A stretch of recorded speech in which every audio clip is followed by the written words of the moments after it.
It was a peaceful day, or so they thought. The patrol car stopped. 2 officers stepped out. Ahead, a group of men surrounded a wounded man. The red-haired thug had been slapped earlier for assaulting a mute woman. Now, he wanted revenge. He kicked the injured man, the former captain. An officer rushed to help, but the lackeys pinned him down. The bully smirked. "Kneel. Lick my shoes, or I'll break his arm and hand it to you." The captain hesitated. Then someone stepped in, our protagonist, calm, firm. "If anyone touches him," he warned, "I'll break your bones and use you for firewood." The crowd roared and charged. In a blur, he moved. Kick, elbow, knee, punch. 4 men down in seconds. Their leader, Shy, furious, raised his gun. "You're dead for attacking city guards."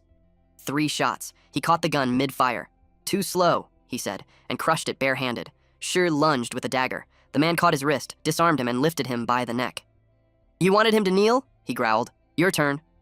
He slammed Shi into the ground.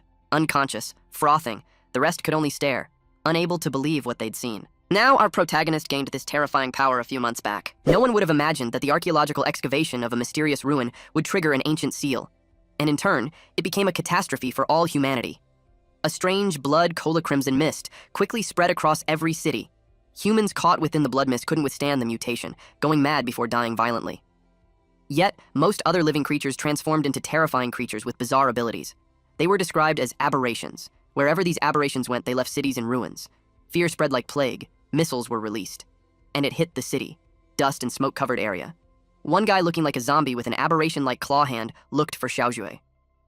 Some wolf aberrations faced him, but he continued to look for her. He clawed at the wolf aberrations. After that, he looked tired and unstable. He stepped on the ruins, still searching for Xiaojue. He walked like a zombie. Until he saw a doll. He hurriedly approached it while thinking of Xiaojue. He was about to take the doll using his claw-like hand, but he stopped and changed it back to his regular hand before grabbing the doll. And then tears fell from his eyes. He desperately wanted to know where she was. 3 days ago. Reports came in about a crimson mist appearing in multiple areas. The public were advised not to panic and to stay indoors as much as possible. Meanwhile, there's this family on a car ride. The son and daughter were sleeping in the back seat. The military personnel banged on their car while ordering them to move the car immediately. The mother was in the passenger seat while the father drove. He expressed his disbelief in the politicians. The daughter expressed to her older brother that she's scared. Her brother assured her that it would be fine since they were all with her. While the father complained about involving the army and disguising the event as a natural disaster. The son noticed the huge commotion outside. He got curious about what the crimson mist was. Then it was followed by a loud explosion. It surprised them. Immediately he covered her sister and told her to get down. A car fell on top of their car. The son asked his parents if they're all right. The father admitted that his leg was stuck while the mother was coughing. She asked what happened. A loud sound had caught their attention. Fear washed over their faces. They saw people running away from an aberration. Immediately, the father told them to get out of the car. The son kicked the door open and climbed out. He tried to open her mother's door, but it was stuck. She told him to just take his sister and go. But he wanted to get them out. His sister trembled at the sight of the aberration approaching a man. That man screamed for help loudly. Seeing how near the aberration was, their mother urged him to go at once. His father reminded him that he's the big brother, so he had to be responsible for her.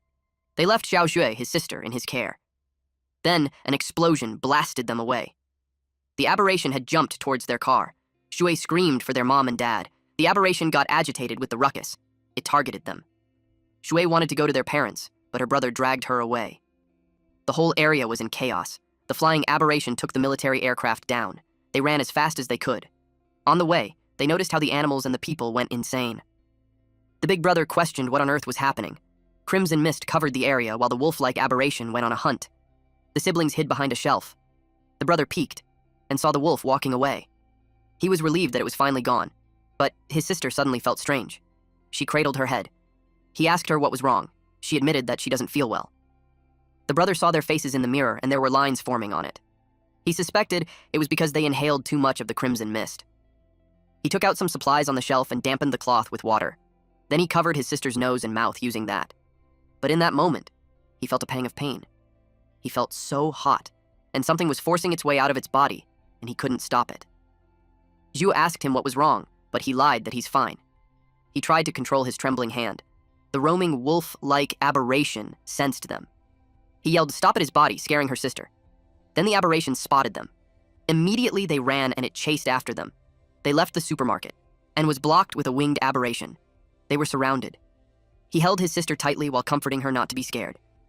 Then the winged aberration flapped its wings while roaring loudly. Several more aberrations approached them. There was even this red dragon-like monster above them. The brother thought that they're really going to die. Also, before we proceed, this guy will be our MC, so be sure to wait for his OP plot armor. The brother dragged her sister to go back inside. Because it was more dangerous outside, he grabbed a stick while saying that it was their only shot. He charged at the wolf aberration and broke the stick instead.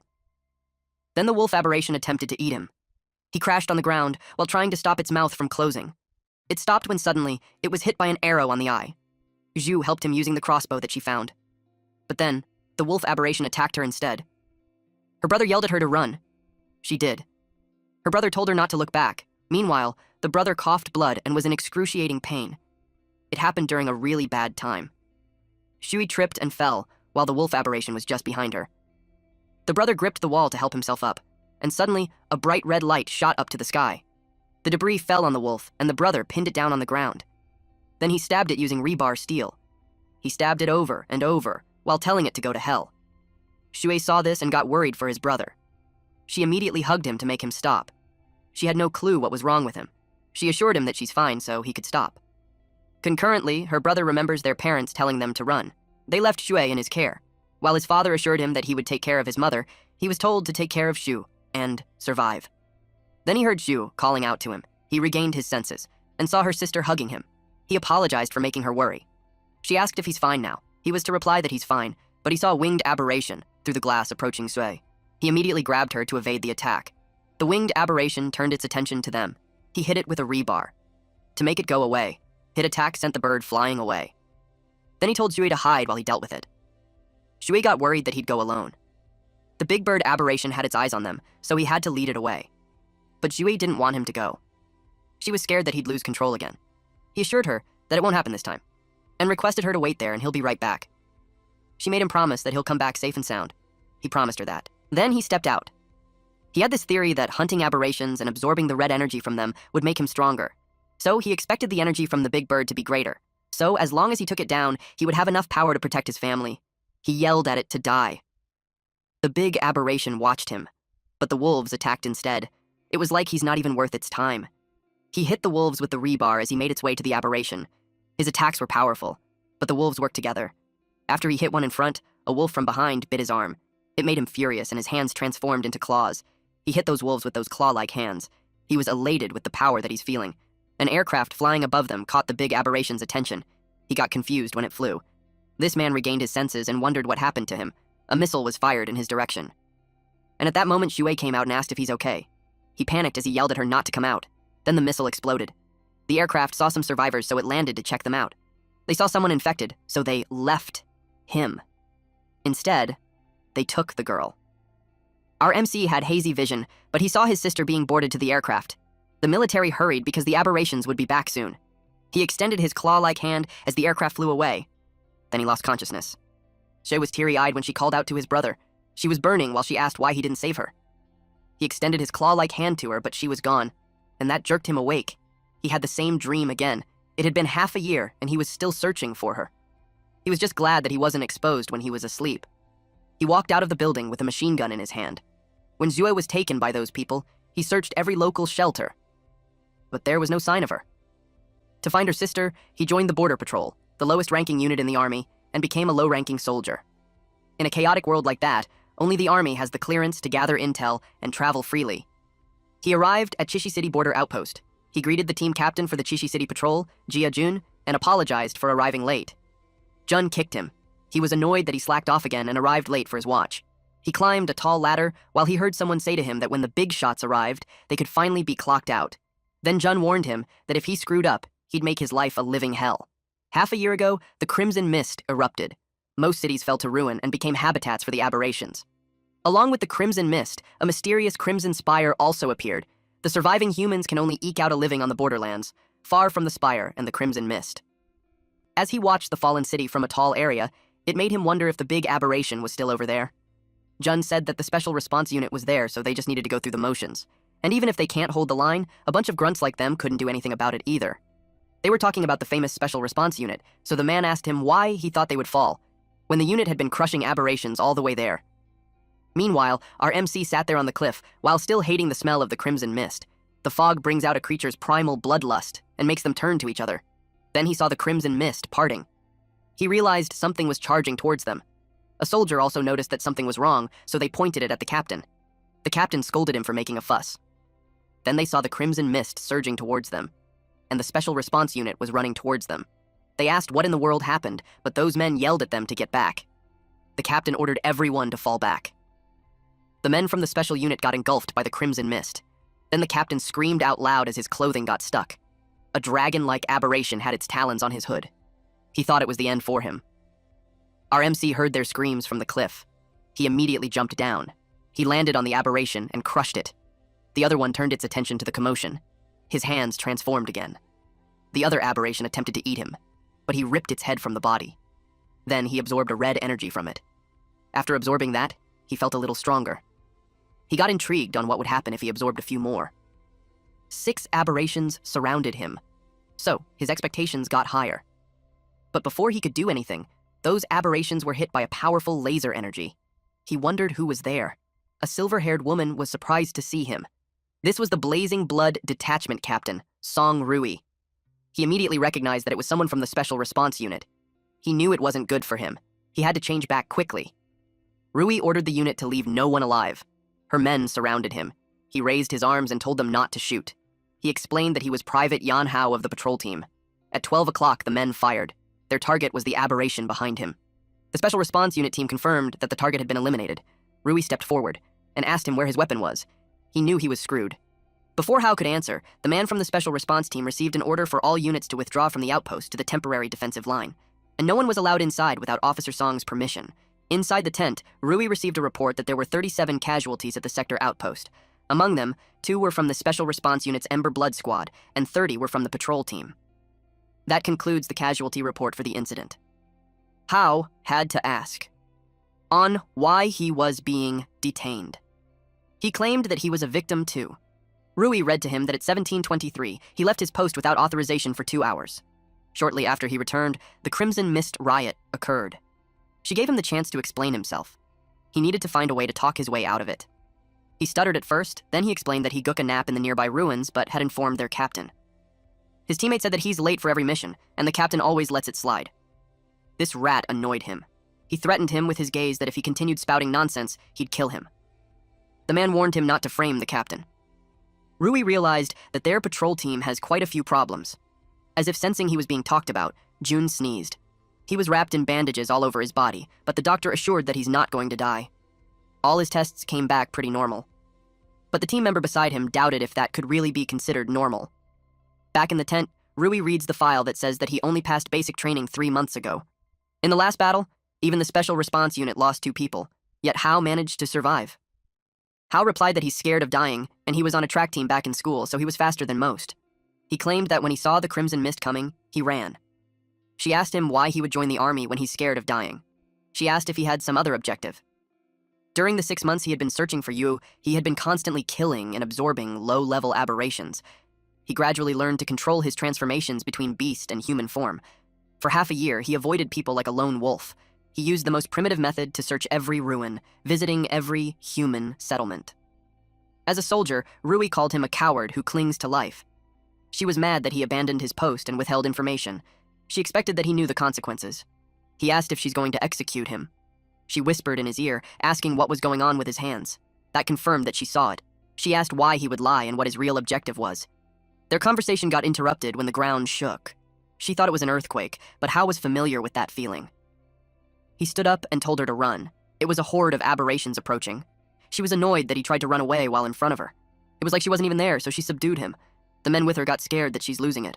They told her to go easy, because the ground would collapse, and it did. They fell in a dark area. They were now underground. It was too dark, so Rui ordered the lights on. The man called Hao a walking disaster. Nothing good happens when he's around. He replied that they should complain after making it out alive. The man doubted if they would really be able to go out. They got the light stick on. They saw the area was like a maze dug by an aberration. Rui ordered them to stay calm and check their weapons. Also, to maintain their formation and cover their backs. There was a gust of wind. It caught Hao's attention. The man beside him asked why he glanced there. He replied that he heard wind. The man immediately thought it was a way outside, so he went to check. The man happily reported that there was indeed a breeze. He commended Hao, saying that even if he was a brat, he's a first-class escape artist. He also saw light ahead. He got excited, saying after knowing that there's a path ahead. He didn't notice that an aberration was creeping behind him. Rui yelled at him to get down. She fired and beheaded the monster. The green fluid almost hit him. The fluid from these beetles was corrosive. Then she scolded the man, telling him not to act without her orders. She recognized that Hao was avoiding risks. She told him that once they get out, he must explain everything. Hao wondered what she's planning. She knew his secret and hasn't called him out on it yet. Then they heard a sound. They could tell something was coming. It was a horde of aberrations. Those bugs came out of the holes. They were really in deep trouble. Those bugs crept towards them. They fired at it as they fled. But Hao sensed something. Rui saw him and yelled at him not to stop and keep running, but he noticed that the swarm had stopped. The other men saw something ahead. It was such a large aberration. They called it a dominator class, and it had absorbed the crimson mist, and it converted the crimson mist into energy. Hao told them to pay attention because that thing was dangerous. Rui fired at it. At the same time, it unleashed the energy. It got hit. But when Rui saw the incoming energy, she froze. Fortunately, our boy blocked the attack with his transformed hand. She was surprised. He told her that when they make it out there alive, he would explain everything properly to her. He made his other hand transform too. She was worried because even her attack had no effect. She wondered if he truly had a way. She told him to be careful. He replied yes. Then he charged at it. This Dominator class aberration reminded him of the previous aberration. The monster had rankings: Scout class, Hound class, Dominator class, Colossus class, and Catastrophe class. He got curious how much stronger he could become once he had absorbed it. After his attack, he realized how tough it was. If it was a normal beast, it would have been torn to pieces already. Its massive body was an oversized armored war vehicle. He assumed that it must have devoured quite a few of his kind. It attacked him, but he got away. He even commented that it was too slow. He was curious if it placed all its enhancement into defense, but it was nothing but a moving target. The other two men fired at it, but they couldn't believe it. The guy who always ran faster than anyone else. The one who is most afraid of death. It made them question who Yan Hao truly was. Rui replied that he was an experimental subject secretly developed by the Special Unit United Government for fighting alien beasts. They couldn't believe that it was a guy who took 3 months just to pass basic training. The one who runs faster than anyone at the first sign of danger would be an anti-beast combat experiment. They asked Rui if she already knew about it. She replied that she only confirmed it when he blocked the beast's attack for her earlier. The other man was silent. He was the Crimson Blood Expedition Squad Deputy Officer, Lin Yongji. He doubted if the special unit really had such experimental subjects. Or it could be that his captain, Rui, was hiding something. She explained that he escaped from the laboratory, and they didn't expect him to slip into the border patrol. The man inquired if the last Crimson Mist outbreak incident was because of Hao. She replied that it can't be ruled out, which was why she must investigate him. She warned the guy that it was top-secret information of the special unit, so whatever he sees or hears shouldn't be leaked out. She confirmed if the patrol soldier understood. He replied yes. The large aberration gathered energy on his mouth again. Then it released the condensed orb energy. And that's not good. He told the 3 to dodge. It hit the ground. Rui was able to evade. The unnamed patrol soldier was surprised that he's alive. Yongji grabbed him to help him dodge earlier. Then this patrolman saw that his leg was injured. Yongji assured him that he wouldn't die. He couldn't believe that a man from a special operations unit would do that for a lowly person, like who was just a mere soldier. Yongji replied that 1 leg in exchange for 1 life was quite a bargain, but the patrolman was worried because his mission was to target a beast, and he just lost an important combat ability for him. He clarified that he didn't become a soldier just to kill those damned beasts. He exists to protect. And as humanity's final shield, he would never abandon anyone. It made the patrolman speechless. Meanwhile, Hao was thrown by the monster. The Crimson Mist's energy had been depleted. He could no longer maintain a single arm transformation. He was up against a Dominator-class Steel Shield Thorn Bug. Now he learned how troublesome this Dominator class was. The Dominator-class Steel Shield Thorn Bug roared loudly. It targeted Hao, but it got hit on the side. It was from Rui. She yelled at Hao that he can't die yet. There were still so many things he had to explain. The Dominator-class Steel Shield Thorn Bug laughed. Rui noticed it. Then she saw the Crimson Mist surging out from the cave. The interconnected tunnels let it easily transfer the Crimson Mist from other places. And because of that, the bug could replenish its energy. She saw its wound starting to heal. If that goes on, it will return to its peak state again. She realized that the sudden Crimson Mist eruption at the outpost before was its doing.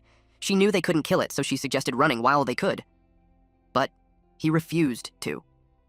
He wanted to kill it. Summoning the red mist had also replenished him. Now that it can't move recklessly, it was their best chance to attack.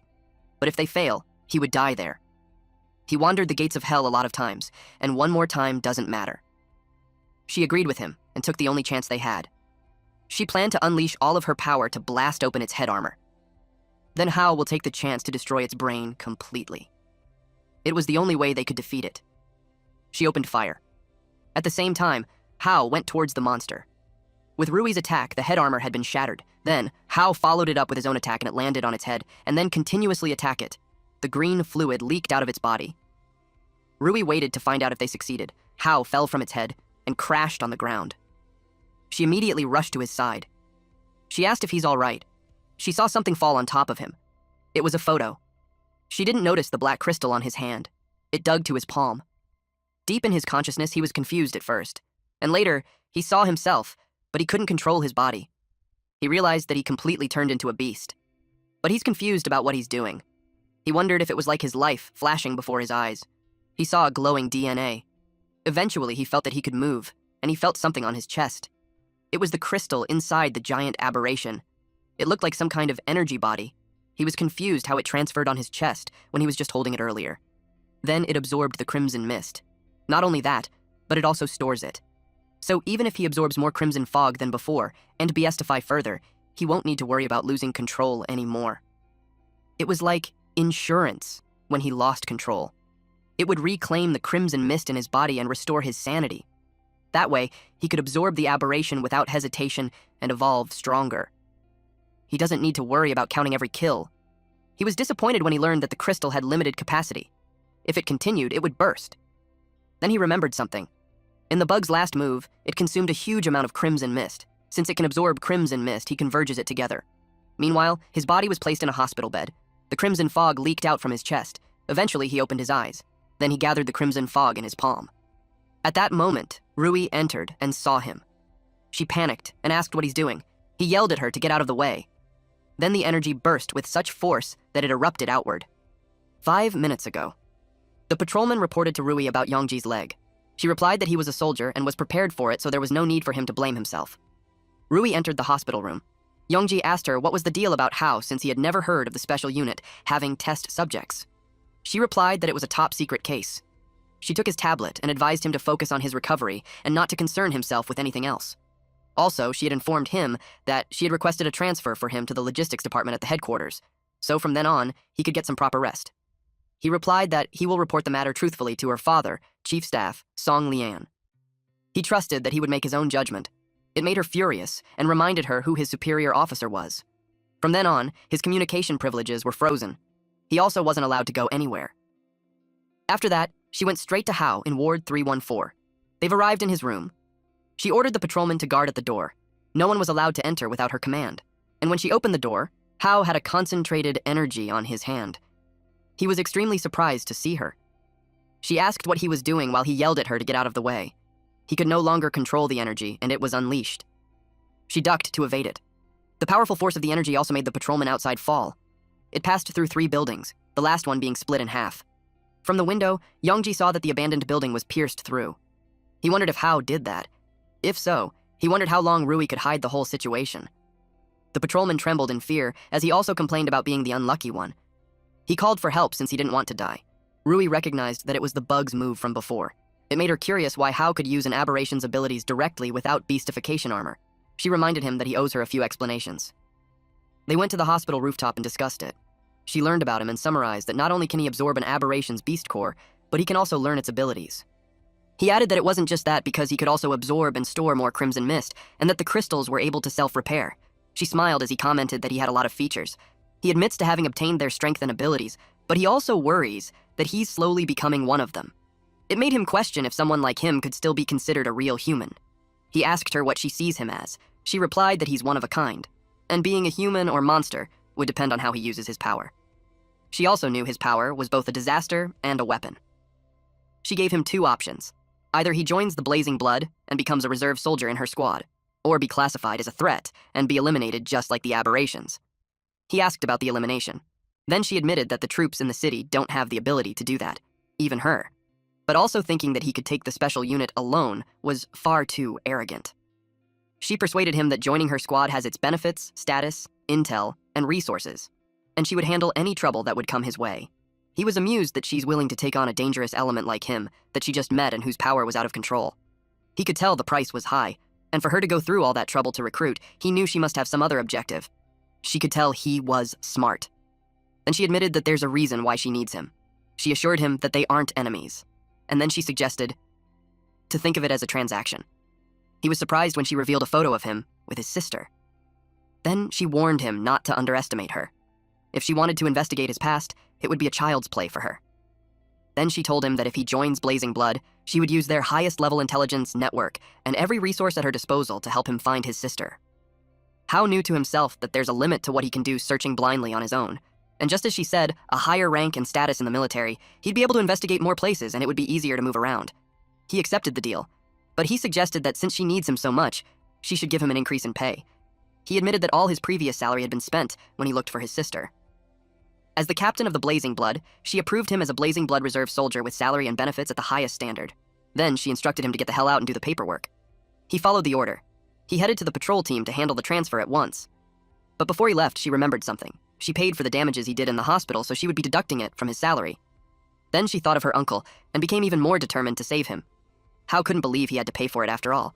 Rui had a feeling that he holds the key to turning an aberration back into human. A few days later at Chishi City Patrol Team Garrison Building, Hao learned that the other patrolman was going to the Special Response Unit too. The patrolman boasted that the captain and Deputy Yongji thought highly of him.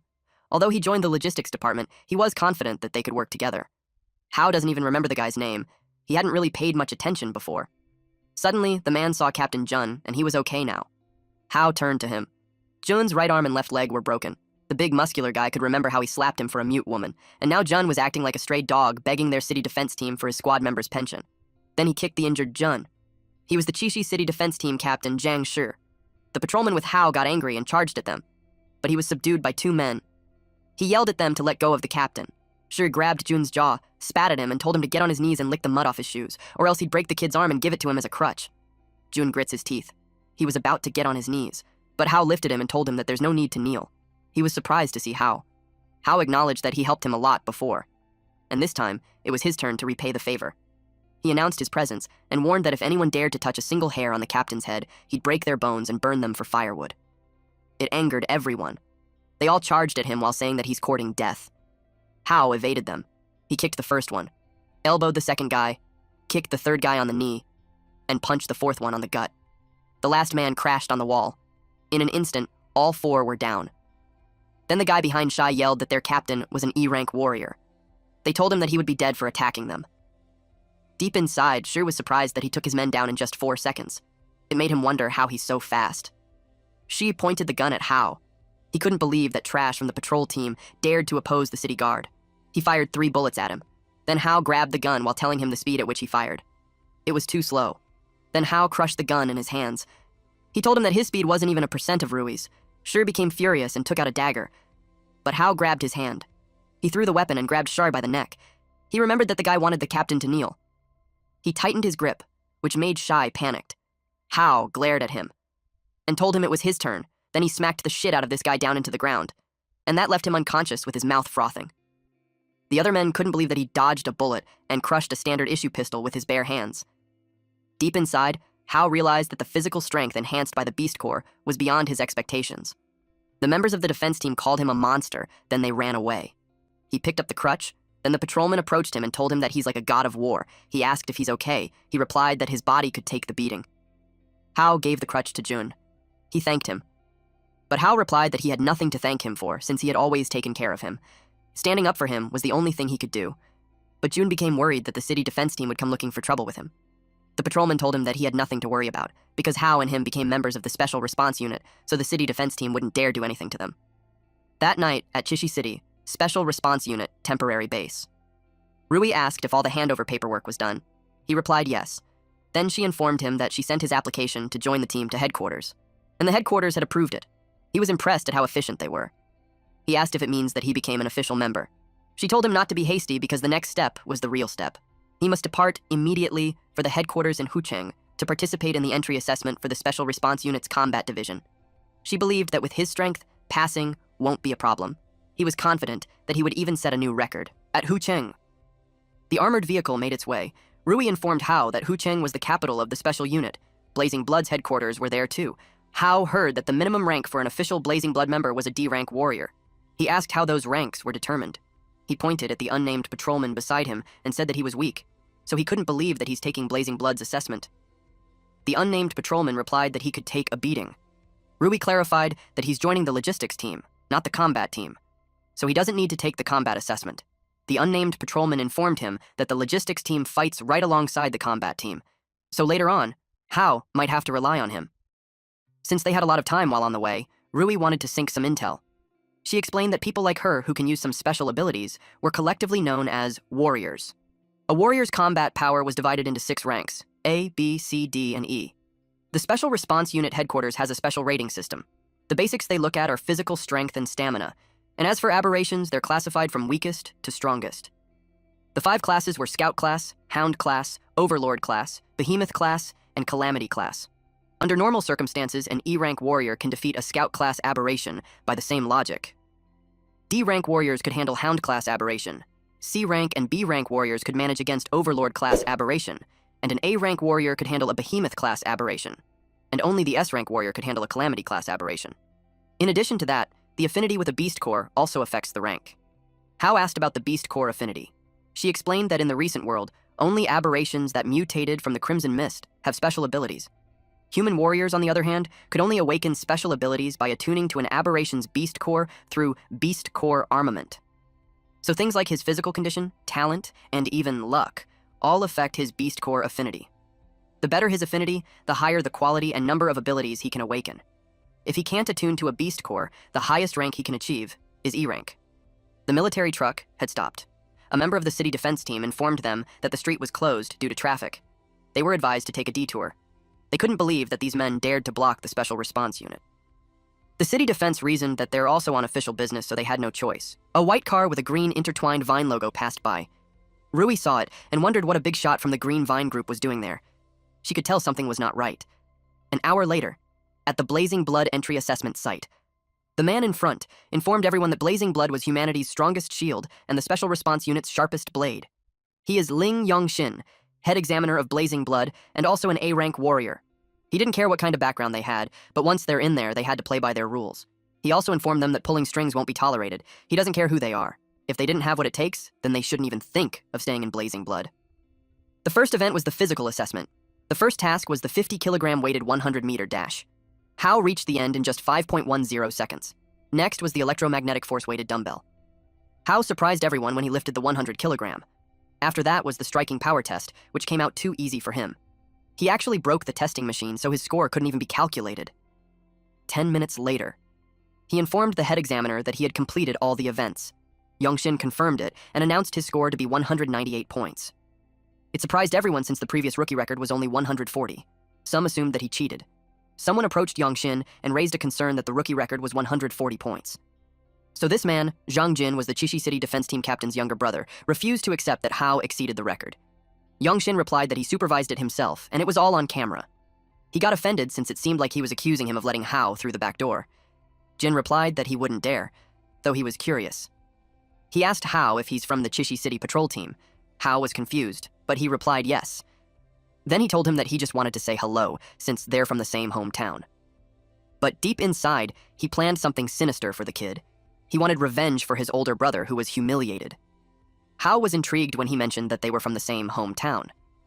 Yongxin informed him that the guy was Jin, one of those rich kids from the Chishi City defense team.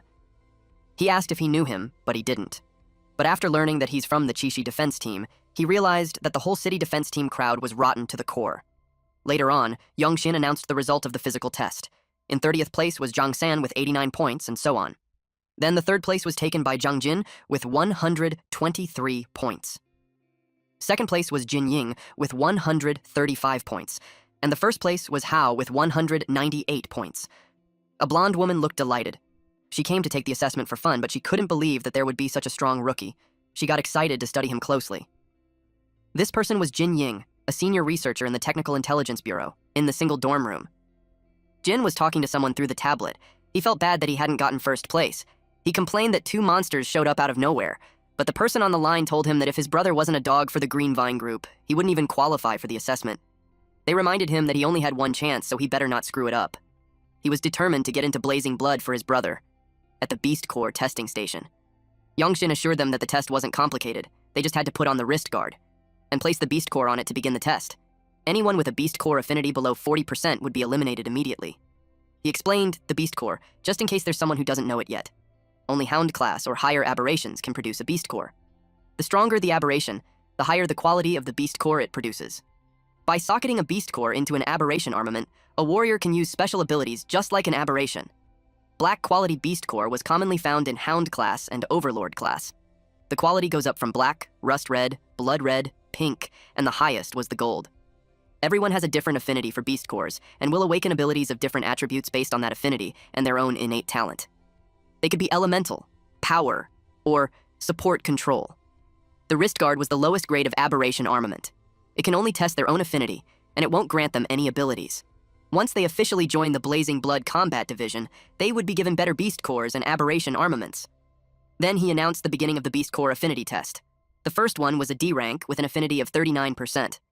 He fell into despair because he ranked 5th in the physical exam, and yet this assessment was even harder than killing aberrations. The next candidate was classified D rank with 56% affinity. He was so happy he passed and could finally join the Blazing Blood. Jinx was next. His eyes were red. He picked up the stone and placed it on the wrist guard. Then he ordered it to obey him. Then it showed his score. D rank with 605 affinity. Everyone was shocked because the strongest rookie last year only got 56%. He could be the strongest one for that year. Jin claimed they're a bunch of trash and he's the strongest one in there. Hao watched his confident ass get down from the stage when Ying approached him. She asked if he's from Chishi City. She was curious why she never heard someone as strong as him before. She told him that she's a know-it-all at the technical bureau, so it was a surprise that he managed to stay off her radar, which made him impressed. Then she deduced that the abnormal fluctuation in the Crimson Mist's concentration in Chishi City a few days ago had something to do with him. He tried to play dumb. She told him that it's fine even if he won't admit it. She just wanted to express to him how interested she was with him. He took the chance to extract information from Miss Know-It-All. She agreed to it. But she had a condition. If his score was higher than hers, she'll tell him anything he wants to know. Then she was called to go in front. She called everyone's attention and announced that she was about to break Jin's record. Hao got intrigued if she's that strong, while Jin insulted her. She picked up the black stone, spun it on her hands, and placed it on the wrist guard. Then it showed that she's a D rank with 78% affinity. Everyone was shocked. Then, they recognized her to be the Jingli girl. She grinned widely. Then when she went down, she emphasized how she proved that she can break Jin's record. It made Jin angry. Besides Hao, he couldn't let the stinking bitch get away either. Hao was the last one to be called. Since he learned how strong she was, he started to be convinced that she's not lying. It could be that she knew a lot. Ying asked him if he's feeling pressured. For a clue about his sister, he was determined to win the bet. He told her to watch closely. According to Rui, his rank was at least C rank. The quality of the Beast Core was black, just like the one he absorbed. It made him curious what his affinity rate was going to be. He placed the stone on the wrist guard and got prepared to see how much potential he had. He expected C rank. He could imagine everyone's jaw dropping in shock because it was the level of a squad leader. But the system showed an error. A result like that had never happened before. It revealed 0%. Jin laughed loudly at him. It was hilarious that even the Beast Cores rejected him. Hao pouted. Then he saw his wrist guard. It emitted crimson mist. His body was forcefully devouring the Beast Core. Ying couldn't believe he got 0%. The worst anyone had before was at 1%. She had to record it. She knew the old man would be happy with it. Jin had a devilish grin seeing that Beast Core. He reported that Hao stole the Beast Core. Immediately, Youngshin instructed Hao to raise his hand so he could see the wrist guard and the Beast Core. It was gone. He asked where it was. He demanded an explanation. Hao replied that he doesn't know either. He felt awkward. He had to make up a reason at once, or he definitely turned into a lab rat. He took a gamble. He disguised his bestialization as an ability activated by the Beast Core. He showed them his claw-like hands. Jin was shocked. He wondered what that was. Immediately, Youngshin drew out his weapons and alerted all units. He told the participants to fall back, while Ying got excited at the sight of bestialization. Jin wondered if the guy was infected. Again, Youngshin told them to get back. He was determined to deal with him at once. Ying called Hao to ask if he could hear her. He asked her what. Yongshin was slightly caught off guard that he hasn't lost his mind. Hao nonchalantly replied that it was the Beast Core's ability, that it suddenly drilled into him, and then that happened. Ying was glad. He didn't go berserk, so it must have been a transformation ability. She got excited because it was the first time it happened. Yongshin told him that he hit the jackpot. Recovering on his own after transforming was unheard of. It was such a rare ability. It made Hao curious who Ying truly was because she knew so much. She smiled and replied that she's the one who knows everything. Yongshin revealed that she's a blazing candidate for the term, and also a senior researcher at the Technical Intelligence Bureau. Her father, Major General Jin An-cheng, was in charge of the entire Technology Research and Development Department. She got annoyed that he leaked the secrets and completely ruined her mysterious aura. Yongshin ended the conversation there and asked Hao to hand over the Beast Core. He was in a pinch. He admitted that it's not because he didn't want to hand it over, but the thing had latched onto his body and won't leave. Jin heard that. He immediately thought to report that to the Green Vine people. It made Hao the perfect test subject. At the radiology room, Hao was scanned by a machine. The researchers couldn't believe that a beast core grew on a person's body, and since the beast core had fused with his body, it can't easily be removed. They asked Director Jin what he thinks. He replied that it was worth researching. He could tell that there's more secrets there. Major General Jin An-cheng was the deputy director of the Technical Intelligence Bureau. Two men entered and inquired about the situation and the kid's background. He asked if the Blazing Blood still planned to stick with the rules and not accept anyone with less than 40% compatibility. Song Lian, the Lieutenant General, Chief of the General Staff for the Special Response Unit, told him to stop being mysterious and reveal what was going on. An-cheng led the team that developed the testing equipment with Green Vine. He knew better than anyone that it was 0%. Ying told her dad to hurry up and reveal it because the suspense was killing her. She asked what was up with Hao. He revealed that the machine's reading went off the charts. The compatibility was unprecedented. It exceeded the theoretical maximum set at 100%. Lian ordered Yongshin to come with him immediately. Meanwhile, while inside the machine, Hao noticed the beast core turned red from black. He wondered if it was because it absorbed the small beast core.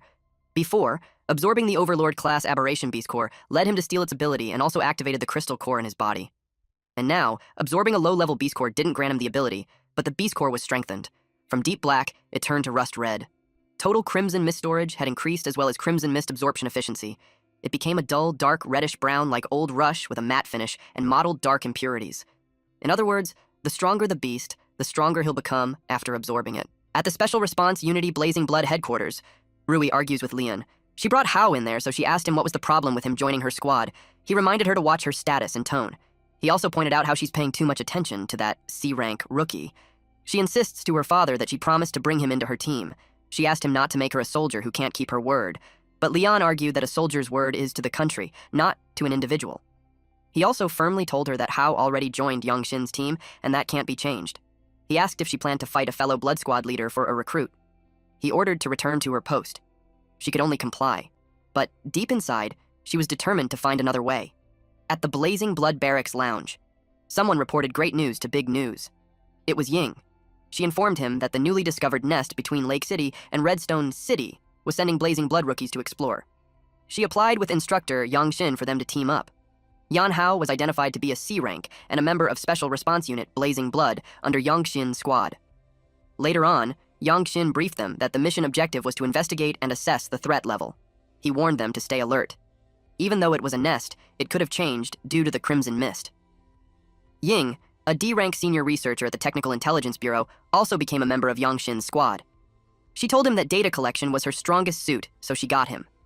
The threat level of the beast nest was divided into 4 levels: low, medium, high, and extremely high. There were also many different types like high to medium. The low-level nest they're going to was a hive type.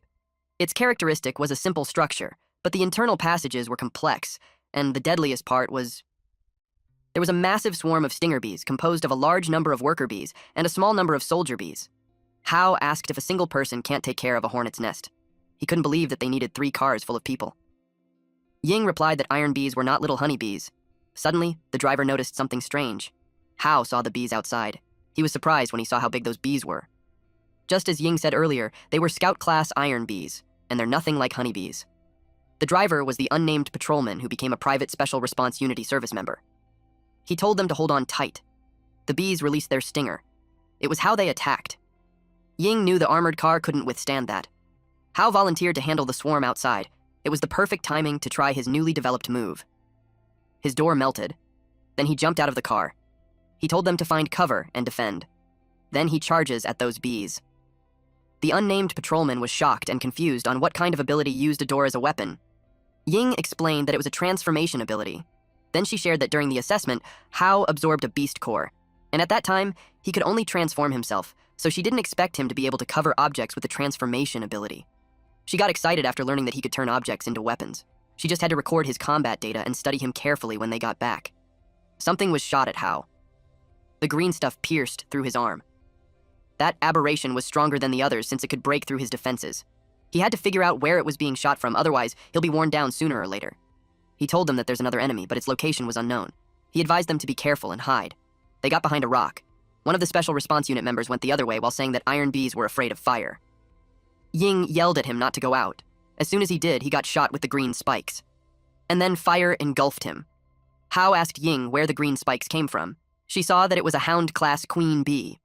Its tail stinger has venom that can corrode armor below C rank. She couldn't believe that there's actually a hound class. It made the intel wrong since it wasn't a low-level nest at all. He sought their help in taking care of the scout class iron bees while he went for the queen bee. She was up for it. She was an elemental type which had the basic ability of wind power. She unleashed a storm, and the gust of wind blew away the iron bees. The queen bee showed itself. Hao finally got it. It was a huge, menacing bee. He twisted the door and shaped it like a dual blade spear. Then he prepared himself to attack. He threw it with all his power. The spear traveled fast. It hit the queen bee. Hao had hit its vital point, but it was completely unfazed. It made Ying wonder how a hound class could have much power. She had a theory, so she told Hao not to let it escape, because it was about to advance to Overlord class. But Hao chose to lay on the ground and let it run since he's out of energy. And without any crimson mist to replenish, his energy was drained in an instant. He wished he stored some to fight the queen bee. Ying teased him if he's trying to play dead with his lifeless look. She asked if he needed a mouth-to-mouth. He replied that he's not interested in little kids. She got annoyed with his response. She gave her a Snickers bar while taking a break. He clarified that he's not out of energy because he's hungry. They were munching on it when the others arrived. They asked if they're okay. Hao replied that they're fine and suggested that they clean up the battlefield and set up a temporary camp, and the situation had to be reported immediately. Ying replied that she already reported it.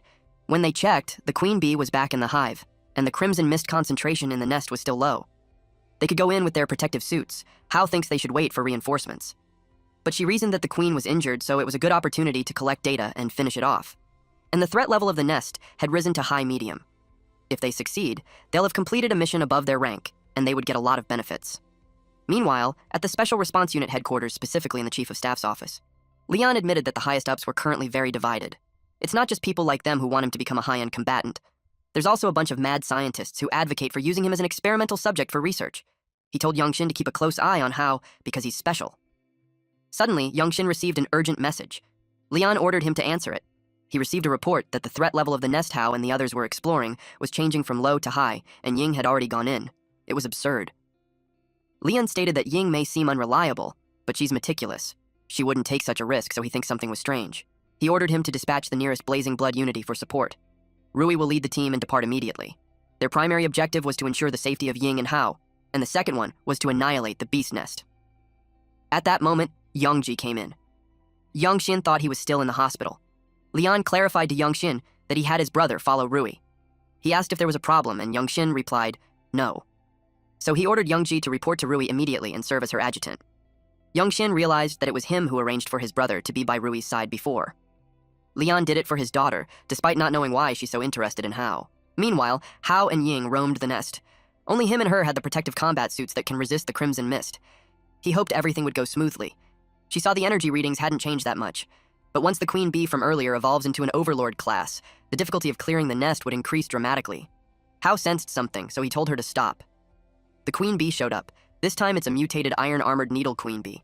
Its size and oral apparatus on its tail could mean that it's an overlord class. She couldn't believe that it actually succeeded in evolving, when the low concentration of crimson mist shouldn't support such a rapid advancement. Not only that, but the other scout class poison needle bees had also been enhanced. She realized that the crimson mist concentration there has long since far exceeded the warning level. She couldn't understand why the analyzer didn't warn them. She fell on her knees and started coughing. She noticed that the protective suits had been tampered. The effectiveness against the crimson mist had been weakened. It led her to think that there's a mole in Blazing Blood. The crimson mist increased. He took her hand and ran to retreat. But deep inside, He was pleased that the crimson mist was delivered to him just when he was worried about lacking it. But he needed to get Ying to safety first, otherwise he couldn't fight it with peace of mind. A large stone fell in front of them. He told her to hide in there because the spot was concealed and well ventilated. She should be able to hold on for a while. Then she ordered him to contact the headquarters and have the reinforcements prepare protective suits while he held the aberrations off. She assured him to update them with data from inside the nest and the latest situation. Before he leaves, she warned him that if he doesn't come back, she'll chase him to the depths of hell and never let him go. He assured her that he'd definitely be back. The queen bee noticed him. He faced the mutated iron-armored poison needle queen bee, an overlord class, along with several other scout class iron bees. He was glad to have gained enough power to protect the people who were important to him, so this time he made the same promise he did with Shui, which was to not fail. The swarm flew towards him. He only had enough red fog energy left for one shot. He absolutely cannot fail. He focused to condense the energy on his hand, and then he detonated it. This attack was the Crimson Condensation Blast. It was a powerful explosion. That could even be seen from outside the hive. He wondered if it worked. But then the crimson mist spread, and the bees came out unscathed. He couldn't believe it. Meanwhile, 3 minutes ago, Ying couldn't believe that someone had tampered with the analyzer. She fixed it so it should measure the crimson mist concentration accurately. It warned her that the crimson mist exceeds limits. The readings were so high, they were more than double the alert value. Suddenly she felt a gust of wind. It led her to think that an explosion happened outside. It wasn't an ideal scenario. The explosion stirred up the crimson fog, making it even thicker. By absorbing the high-concentration crimson mist fog, the bee swarms were able to evolve rapidly. Even the lowest scout class ones have evolved into hound class. They attacked Hao. He noticed that there were more of them, and they're getting stronger. Even with the crimson fog around, his replenishment rate can't keep up with his consumption. If that continues, he'll be drained. Ying got worried if he could hold on. Then she noticed his neck. There was a symptom of crimson mist corrosion. She realized that his protective suit must have been tampered too. She watched the measuring device. The readings continued to rise. She knew Hao would lose control. She helped by blowing away the crimson mist around him first. So, she released a wind pressure blast. When she found the timing, she detonated it. Hao was confused when the crimson mist around him had been blown away. He cursed because his energy supply had been cut off. The bees released their green stings. He blocked it using his forearm. The stings got stuck on his arm, and that's when he realized it had a paralyzing effect. It released more stings behind him. He knew he couldn't dodge it. Suddenly, someone arrived and blocked the stings using his body. It was Yongji. He was a C-rank strength type. His basic abilities were body fortification, hardening, and super sensing. His beast core source was an overlord pangolin. He yelled at Hao to focus, since the fight wasn't over yet. The bees surrounded them. In an instant, it got cut with laser attacks. It was done by Rui. She's a C-rank elemental type with basic abilities such as electromagnetism, and her derived abilities were lightning strike, railgun, iron sand, hacking, and magnetize. Her beast core source was a behemoth-class eel. Hao asked what she was doing there. She explained that they have received orders from headquarters to support them. She ordered all units to charge and clear out those damn bugs. Her squad followed her orders and charged in. Team A suppressed the forward passage with high heat. Team B covered the mid-range with fire. Yongji and Hao were ordered to fall back to recover. They followed her orders. At the same time, the queen bee had targeted them. Those who saw it first warned them. But Rui ordered them not to look back and to continue running. She didn't expect the queen bee to be an overlord class. She had to use her move. It was the electromagnetic annihilation attack. It was a high-voltage electric field created by the move, and it will destroy and paralyze all objects within its range. They saw her attack and hit something. When they saw it was the queen bee, they realized it was the one mentioned on the intel, and it was escaping upwards. But since Rui paralyzed it, it won't get far. She ordered an annihilation of the surrounding swarm to prioritize rescue. Hao couldn't believe how strong she was.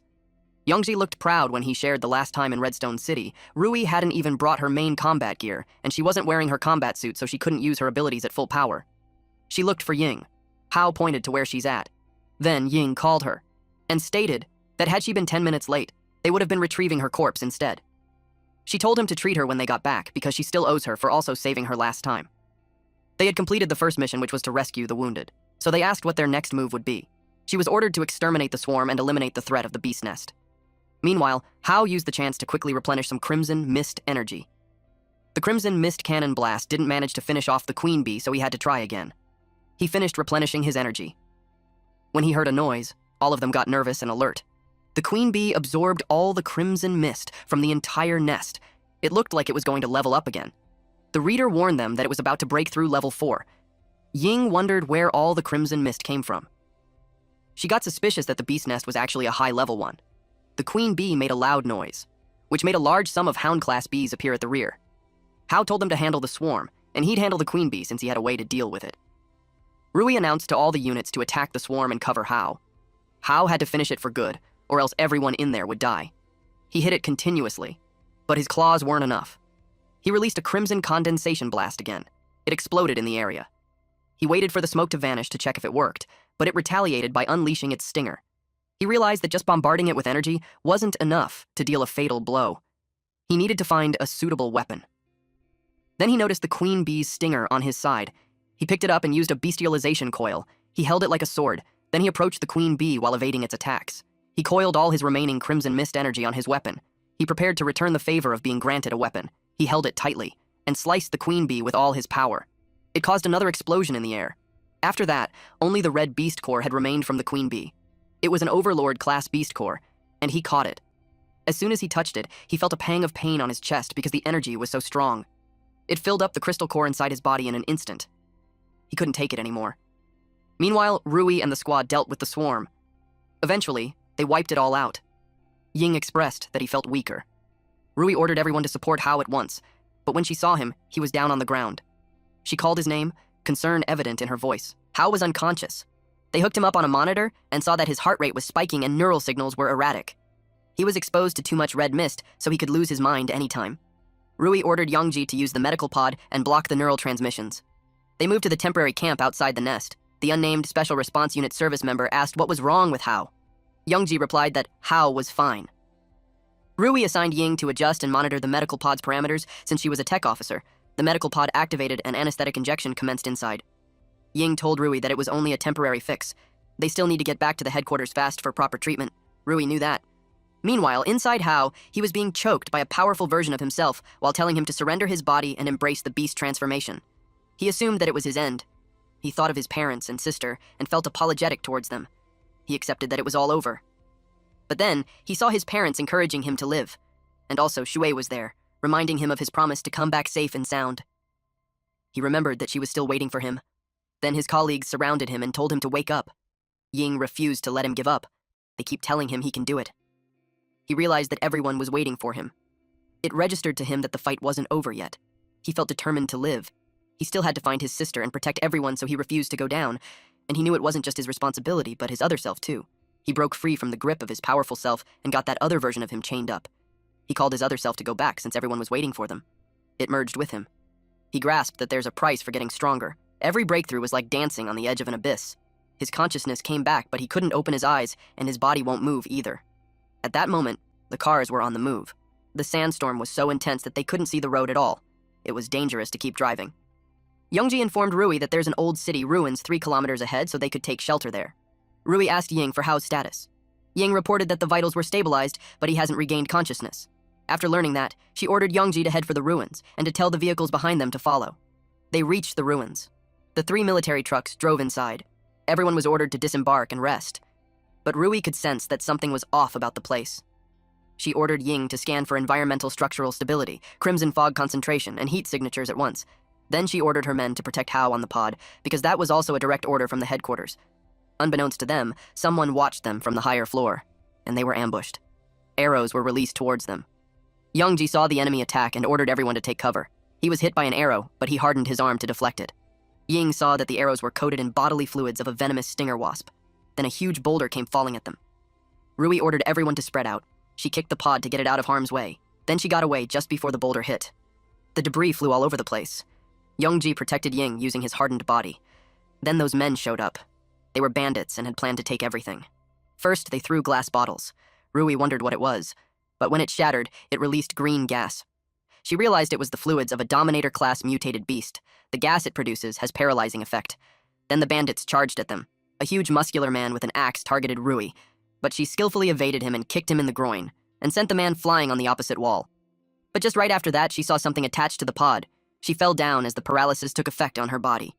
When the bandits had the hook attached, they started pulling. They saw those guys protecting the metal box with their lives, so they assumed that there's treasure inside. But Ying tried to go after it while yelling at them not to touch him. but someone shot an arrow on her ankle. She fell down and bled. She was in despair as she watched Hao get taken away. Meanwhile, inside the pod, a U-shaped mark appeared on Hao's upper chest, stretching from one side of the neck to the other. From the top ends of the U, a line extends to each shoulder. The mark glows faintly. Even when she was in pain, all she could think of was to save Hao. Rui told her to hang in there as she pulled the arrow. Inside Rui's head, it was such a failure since not only Hao was taken, Ying got hurt too. She broke half of the arrow, then bandaged her up. It was all they could do at the moment. She advised her not to move. Ying noticed how the bandits set up an ambush before they even got there. She finds it strange, and it made her wonder how they knew about their movements. Eventually, Youngji reported that the scene had been secured. Most of the vagrant bandits escaped while they were poisoned. There was a severe sandstorm outside, so she knew they couldn't have moved Hao above ground. With that, she suspects they had gone underground. Her men found an abandoned elevator shaft. A preliminary search suggests it was a passage to their hideout. She assembled a team immediately. Their next operation was a man-to-man combat with the objective to retrieve Hao. Rui ordered A-Team to secure the exit and protect Ying, while Youngji and Team B would rappel down with her. She reminded them that failure is not an option. The unnamed Special Response Unit service member wanted to go with them, but Rui refused because he's not a combatant and they don't know what was in there. The A-Team would protect him and Ying above ground, but he insisted because Hao was his best friend and the one who saved his life. So now that he's in danger, he just couldn't sit and wait. That convinced Rui. She warned him to stay close and not fall behind. Meanwhile, the bandits arrived at their base. They complained that the coffin was heavy, but it also made them curious about what was inside. They expected it to be good. One bandit carried an axe and told everyone to get out of the way. He raised his axe and hit the pod. The person who initiated to open the pod was the bandit leader, but he soon learned that the pod was tougher than a vault. They broke several crowbars and sledgehammers on it, and it hasn't even budged. A blonde young guy told them that he could open it, but they had to go down below. The bandit leader dismissed it as nonsense since there was nothing down there but a dead end. And the last 3 who went in never came back. They all laughed and mocked the kid. But the blonde guy insists that he has seen a key that can open it down there. The bandit leader got annoyed and grabbed the kid by the collar. This blonde guy offered him a deal that if he opens it, they would let him go, but if he can't, he can just kill them or do whatever he wants. The bandit leader warned him that if he tries any tricks, he'd slaughter him. Hao heard them and deduced that he ended up in the enemy hideout. After his beast core upgraded, his sensory abilities had been enhanced. Not only could he sense his immediate surroundings and the environment deep underground, but he can also sense the state of his own body. His beast core level was rust red with 67% crimson fog reservers. His evolved abilities in beast form were claws and tangle, and the abilities he acquired were crimson fog bomb and poison gland. He suspects that the poison gland came from the queen bee. The bandits arrived at the deeper floor. There was a fossil of a large creature in there. They warned the blonde guy not to try any tricks. The blonde guy pointed at one of the bones and told them that it was where the key was. The bandit leader ordered his men to bring the pod there. While doing so, the box exploded and the men were blasted away. Apparently, the box opened by itself. As soon as he rose, Hao released a poison gland. Everyone began choking. Hao liked the skill. It was a good support skill for crowd control. The bandit leader didn't expect that there's a person inside. He assumed that they purposely let them take him just so they could infiltrate the hideout.